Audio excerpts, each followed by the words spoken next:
Okay, I did not even finish telling the story that I wanted to tell at the beginning about that hit the knee moment. This is what I kept thinking about as I'm looking around after a day like today. When I was trying to set up this first little spot, that little 10 by 12 spot in the back of the flower shop, uh, and I felt encouraged, like, keep going, keep going, keep doing what you're doing. But I'm like, I have no money to buy inventory.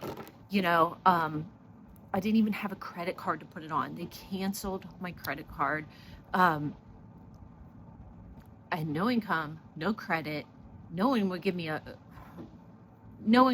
anything. Like, at that point, and I probably wouldn't have either. So I was like, I just got on my knees in there, like, and I was like, God, like, I have no money. I need money to buy books so that I can sell the books to make money, to buy more books, to sell them, to make more money. And then, like, I just needed a little bit. I'd asked somebody to borrow some. That didn't work out. They canceled my credit card. I just needed a little bit of money. So I'm praying and I'm crying and I'm like, where is this going to come from? How is this going to work? How in the world is it going to work?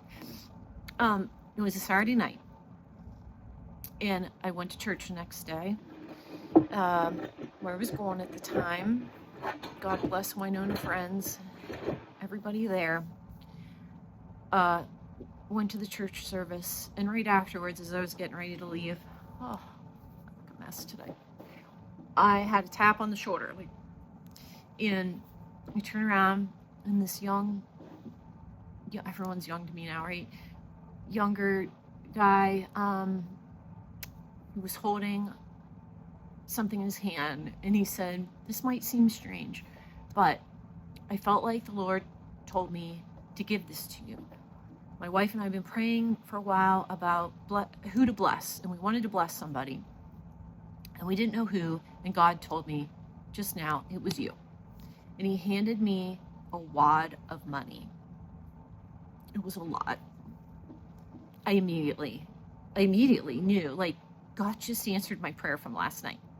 How could I have predicted that? It was so God. Like, I just started crying. I was like, you have no idea. I've been praying. I just prayed about this, and you just answered my prayer. And he's like, well, I've been praying about who to bless, and you just answered my prayer. And I was like, this is how God works, right? Like, this just. So I was able to take that. I had all these carts full of stuff that I wanted to go with my books, you know, and I was able to do that. And another survivor sister of mine from an online support group also sent me a tithe check. And she didn't have any money, but she was still tithing, and she wanted to give it to me. And she was building her own house, like, because that's a whole nother story. Like, the parallel stories of some of us that came out at the same time of similar situations, and how I saw God work in their lives, and or just how he has kept many of them from the devastation, like, literally, of losing what they knew and life as they knew it, in themselves, and some of them their children, and all of them money and houses and things. Anyway, how I've watched God answer these prayers, and how other people that didn't think they had much to give, how that little bit, it's like the loaves and fishes, right? Like, that little bit, what I was able to do with it, like, every little sale that you guys have made. Like, I know some of you from the beginning, like, you don't have much to spend, or anything. You have no business spending anything. Like, from the beginning, I've always said, like, I can afford what's in here. Sorry, you know, like, I think the first year I just apologized to everyone, like, sorry, like, you know, like, I know some of you, it's a sacrifice to come here and you make this conscious, intentional choice to buy from me.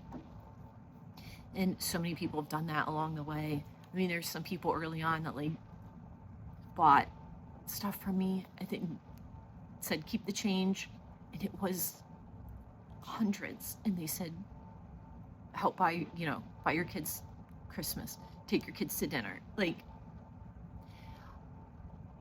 there's so many moments that have overwhelmed me and that have been God's encouragement to keep going, and that he's the ultimate provider. Like, so that's why I trust him with this next step of the journey. Like, I don't know how this is going to work. Everyone kept asking questions today. I'm like, well, I will know when I get there. I will know when I get to that point when my brain can wrap itself around the next step, because we literally can only do that for the step that we're in. And it's kind of exhilarating that way, right? To not know. Like, I guess we'll figure it out. Like, it's kind of an adventure, right? Flip the script here. And I've had a lot of practice doing that. And I guess that's the post-traumatic growth that they talk about, And some days I'm really good at it in some moments. And then some days I'm not. I'm like slammed back to the beginning, But that's the mercy built into our lives and our bodies. Like, that you can start all over.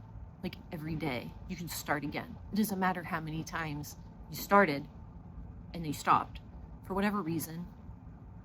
You can start again, and more, and you're farther than you were at the very beginning.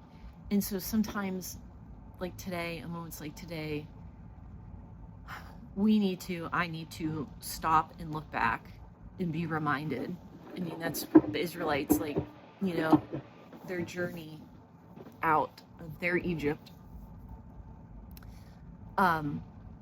They kept stopping, and when God did something big, they made like a way to remember. They were like physical signs of remembrance. And I have some hidden ones in here. The raven over the door, my nevermore raven. That's one. There's a lot of hidden meanings, and I think it's important to stop and look back and remember. So that's what I'm doing now, and I'm pulling you into my stopping and my remembering, and I'm remembering you as well. And I want to thank you again